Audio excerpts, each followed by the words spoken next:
Yo, what up? Yeah. It's Thomas. Yo, what's up, brother? What's going on? What's the deal, son? Yeah, I was trying to get my DJ on. I thought I was young Ron G on Monday night. I was playing Faith Evans. Yo, if I had the editing equipment, I was gonna take a line where Holo said, "Yo, Dawood the times we bringing that heat." I was gonna take that as a clip and then try to like loop it and put it on with the voice I had. That's Yeah, what's up.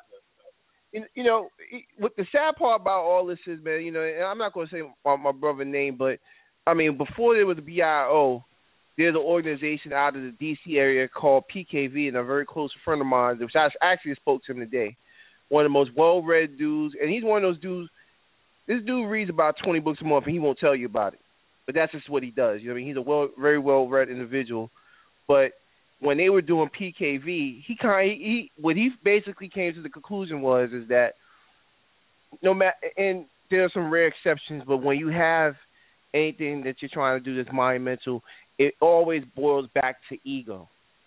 It always boils back to there's one person that wants to feel like they're gonna lead the people so they can and embellish their legacy and be the one that say, I lifted my people out of the darkness. And when they did PKV, they were doing, some of the things, that the old Black Panther Party do. Like they were actually like helping kids, in certain parts of DC.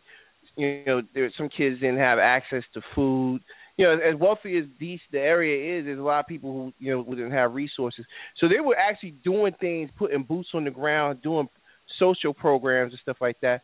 But they end up breaking up because of, one or two people wanting to be the central figurehead of the organization, and that's why I've always kind of felt like, we have to get away from that model, and Right. and there's a lot of people that, like you said, the intellectual jerk off session, like you said, if you make something as minuscule as the name of something, I can't do that, I'll throw your hands up, you know what I'm saying? Like you wasn't serious, you know what I'm saying? Like it's just one of those things.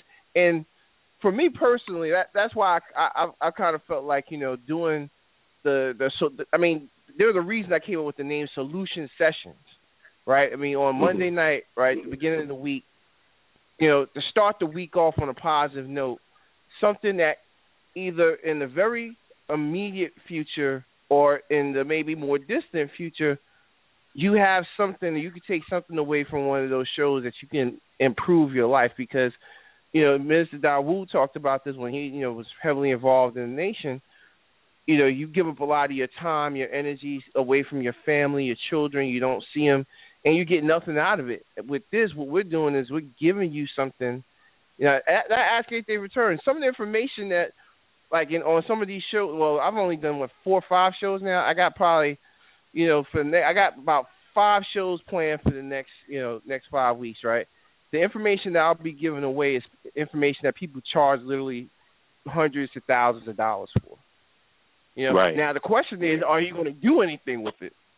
Exactly. What I mean? Like, that's the number one question. I mean, there's certain states where, like, I'll give out information. Like New York is just one of those states that it is what it is. Things cost money in New York. It's going to be more difficult sometimes to get things off the ground. It just means it will require more effort because it's just more costly. But if you're in a place like where I'm at here in North Carolina or in the South, there's ample resources in certain cases, even though they're more Republican-leaning states, so they don't make as many social programs available, but there's still money out there. There's still ways to attain things that you want. Because at the end of the day, one of the things that has been a problem is that if you can't show a person how to feed their child, help them make more money, put a roof over their head, put them in a car ride, and at some point they tune out. And that's why we're trying to do some of the things, because the things that we are going to give you information on are going to help you do those things. But the question is, are you going to do anything with it? Or are you just going to be, hey, I heard this on the show, like being in the barbershop. Yo, I heard this on this show, son. Did you do anything with it? Nah, right. So you're dealing with a paradigm. You talked about this before in one of your shows about a paradigm shift. And what you are doing and what we're doing, not because, like you said, we have the information that you're giving. We're talking about STEM. We're talking about a lot of practical things. And what it's doing is it's changing the paradigm of what people are normally used to in the cultural conscious community. Because the paradigm before was you go to a lecture, you and listen to how brilliant the speaker is. Mm-hmm. You know, you lay back, put your head back, you know, your hands behind your head, and you get laced up for about an hour or so. You know, you get stroked up pretty good until you bust. And then after that, you know, you go home. You know what I'm saying? It's you like go going home to the strip club. Yeah, it's going to the strip club. Right, that's what it is. Going to the mental strip club and shit. And that's what the problem. Now, the paradigm shift is that we're actually giving you information that will actually help improve your life on a personal level, and also putting you in a circle of people who want to build something for the future. Then they like, simultaneously. You trying to make me come for real. You trying to make me come for real now. I'm like, oh man, it's you know, and you have to be, you have to just be patient. Like now, for me, you know, what did you say? No, I was saying is sometimes you just have to. I just learned to be patient because, especially like, you know, me and you have, you know, like a connection because of, you know, the person we, you know, my father knows someone that you know in common, right? And also your sister, you know, knows someone else I know in common.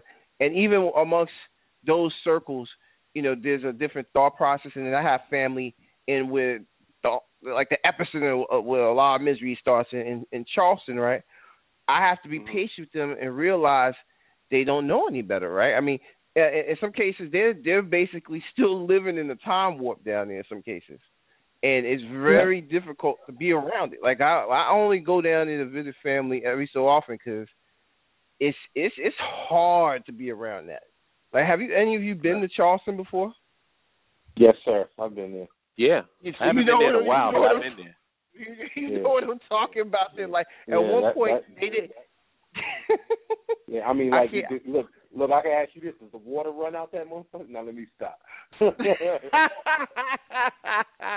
Yeah, it's and so the only thing you can do is, like, I think for the people that are not even on the fence, but they still, their minds are still captive, I think that's the best way to say. The only thing you can do is try to provide them some type of insight.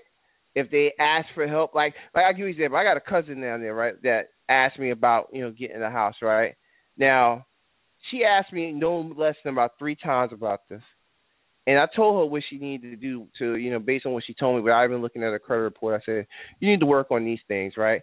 So then she gets in a situation where she's getting ready to get put out the house because the landlord's getting ready to sell. Hey, I need help. I need to buy this house by next week. So did you work on your credit? Well, now, but I was hoping you. So hold on a second. You've been in this house for 6 years, and you still haven't fixed your credit or tried to do anything to get things removed. But then you want to try to get it just right so you can buy a house in 2 weeks.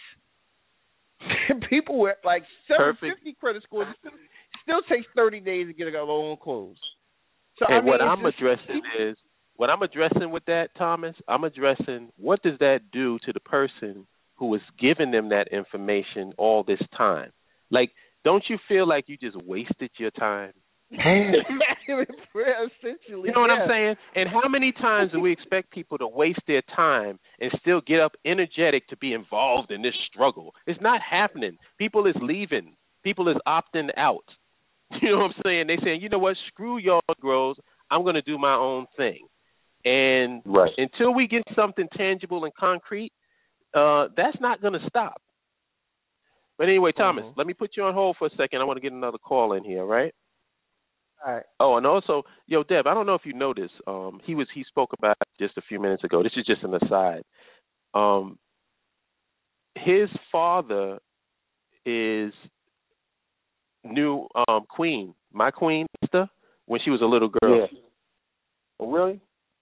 Yeah. Wow. That's how we're connected. Isn't that crazy? Wow. That's crazy, man. Let's see. Who's been on hold for the longest here? 7763. I think I know who that is. What's going on, brothers? Uh-oh. Collar Genesis. What's going on, Dev? What's going on, Collar? All right, Dev. All right, hold up. What's going on, man? Powerful show. And like I said, I have a whole lot to say about this issue, Well, keep it within 5 minutes. Oh, yeah, I know. I'm not going to be long. I'm not going to. I'll just say like this. Next week, I'm supposed to have some debate. But like I said, this brother that I'm supposed to have a debate with next week on my show is a Nation of Islam fanatic and whatnot. He's going to try to inbox me, try to intimidate me. Wrong person. So he actually gave me his number. I called him up after I beat him into a fetal position on the phone and whatnot. You gotta stop yelling, man. Dude, man, please. I'm the wrong one. After I ate him up, every time he put something out, I already know what he's gonna say. I said, man, get out of here. I'm trying to save you from a life of when you you're gonna be like, dag, you're gonna end up like Khalid Muhammad. What happened, man? I thought I was loved and everything. I said, we're trying to help you people. Get out, snap out of that, that nonsense. You said, I'll die for Brothers of Farrakhan. I said, look, see, the whole thing is this. We die for our land. You know what I'm saying? The day we have our land, not only will we die for our land, we're going to kill for our land if necessary. You know what I'm saying? That's a different thing than these other people. They put their love into a man, a person. That's a holdover from slavery. And a lot of times, let's be honest, a lot of revolutionaries get into the movement because a lot of it's ego-driven, And then what happens is they put it all out there and for a while, people listen to them and everything. Then when they fall off, people become more educated, and black people not just educated. As soon as black people get more money and they feel they don't need you and what you're saying is not resonating with them, they naturally move away from you. You know what I'm saying? See, when we say nationhood, that transcends economics, that social, whatever your lifestyle is and everything, because everybody, no matter what your lifestyle is, what your religion is and everything like that, what your income level is, everybody should want a homeland, a piece of land, somewhere that they call their own, like everybody else. This is simply just us being normal people. You know what I'm saying? Everybody else has a homeland, a place away from America. See, the reason why, I'm going to say something, and I'm under my 5 minutes, right? Under my 5 minutes, I'm not going to hog the show, you know what I'm saying? The reason why I've known this, why you see white people, why they feel so hell-bent on learning hip-hop and doing this, because you got to understand something. Unlike other people, white people want to absorb everything in the world, right? But black people, they feel like they need to have absolute mastery over. So no matter what we do, whether it's jazz, what we write and everything, they feel they got to know it. They swear they know your story better than you do. And they could do that with us because we have nothing here. Like when a Filipino, you can take anybody from Cambodia, Filipino, you'll have whites hang around them. They'll try to learn as much as they want, but they're saying in the back of my mind, all my culture that's in the Philippines and everything, my village and everything, you're never going to know. See, we don't have that in America because we don't have no space. You know what I'm saying? We have no base. We have no sanctuary that we can say, well, you may know what you know around us, see my lingo, but my real culture is back home. And you're never going to get that. In America, they have mastery over us. They even now tell us what we ought to wear and what we ought to do and this and that. And they've even defined what blackness is. Right. So doing what you're doing, and so they even was able to define the Nation of Islam. Malcolm, why is a white person just defining what a nationalist ought to be? Like, hold on, we had this conversation before. When someone says, when a white person or anybody, particularly white people, they'll say, why do you guys want a nation state? I read Elijah Muhammad. He never said nothing about a nation state. Well, why do you think you're going to be the master? You're going to use Elijah Muhammad? Maybe he didn't know what we know today. Exactly. Maybe he don't have the confidence of seeing young Africans coming up and creating billionaires and everything. He lives in a different time period. It's like saying, like Dubai. Remember we spoke about that before. It's like saying, well, Bruce Lee never did MMA. Right. Bruce Lee would have done it now if it was around. He would have adapted. It's crazy, man. So like that said, well, that's all I really wanted to say. Say what I say, but you could put me on mute. I just had to get that off my chest. No doubt, brother. Stay with me, all right? All right, brother. Hey, bro. All right, I want to give this brother a chance, somebody who's been on hold for a while. Hold on. Who's been on hold the longest here? 10. Oh, okay. Last 4 digits, 7672. What's your name? Where you calling from? This is Dominique calling from Chicago. Oh, you hear me? Dominique. What up, Dom? Yeah, what up? What's up, y'all? So what do you feel about this show topic, Dom? I mean, y'all on point is all about, having a plan and setting yourself up for the future. And that's what I've been focusing on. I just feel as though every black person in America should be focusing on that, to have a land that we can go back to, like Carla said. I was just disappointed, man. Like this weekend, I couldn't believe it. Cause I'm like, yo, why do we still want to hang around celebrities? And why we just want to hang out all the time? You know what I'm saying? And then this is crazy because it's adults trying to find positive things in something that's pointless. A march is pointless, yo. And then as soon as you don't attack it, but you point out what we need to do, then they say you're being negative or whatever. Like, when I first started getting on Blog Talk, I was making a plan for myself of what I'm going to do for the next 5 years and accomplish that. And now I put myself in a position where I can go, take a test, whatever, get my CDL, be my own boss. That was my plan. And that's what we all need to do. Instead of depending on people to do things for us or tell us justice or else, or you need to do this or do that. Like, we like to be dictated by other people. And, it's just hard to be around people that look like you and that you care for, and they just don't want to get it together. Like, we can't be individuals. We have to stick together in order to get to where we got to go. And there's no conflict. Because I remember, Dom, when you first started your plan, I remember that. And when you spoke to me, what did I say? I said, yo, brother, do that shit. There's no conflict in you going out and making a plan for yourself and still being involved in nationhood. There's no conflict. But the problem is the cultural conscious community that we're dealing with right now, they're going to attack you. They're not going to listen to you. Like, your point of view means absolutely nothing because you're not on stage. Yeah. And to be honest, like, majority of these people, and I'm not going to say conscious community, whatever, but everybody that like to throw their fists in the air and say black love, majority of them, they don't, some of them don't got jobs, and if they do got a job, they not making enough money, and we do need finances for this to even go forward. Right. You got to find a hustle, or you got to find whatever that's going to bring in money so you can do what you got to do. And that's my thing. Like, I really don't care if you work for the white man or whatever, but, I mean, like, you can't be independent, not working for nobody and think you're going to bring in at least $80,000 a year. Impossible, unless you're doing something illegal. You feel me? Yep. Those type of old school jobs don't exist no more. Yeah. You got to get a job. Like, I'm starting to, if you don't have a job, I don't even want to hear what you got to say, because there should be really no excuse. I know felons right now that's making $80,000 to $100,000 a year. So I'm trying to figure out, if you ain't got no felons, why you not working? Why aren't you steady on Facebook? Why you on Facebook preaching black this and black that? Like, we just got to be realistic about certain things, man. And that's what I'm talking about. Yeah.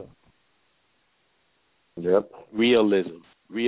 Dealing with real, everyday issues that people got to deal with, not this pie in the sky metaphysical bull crap.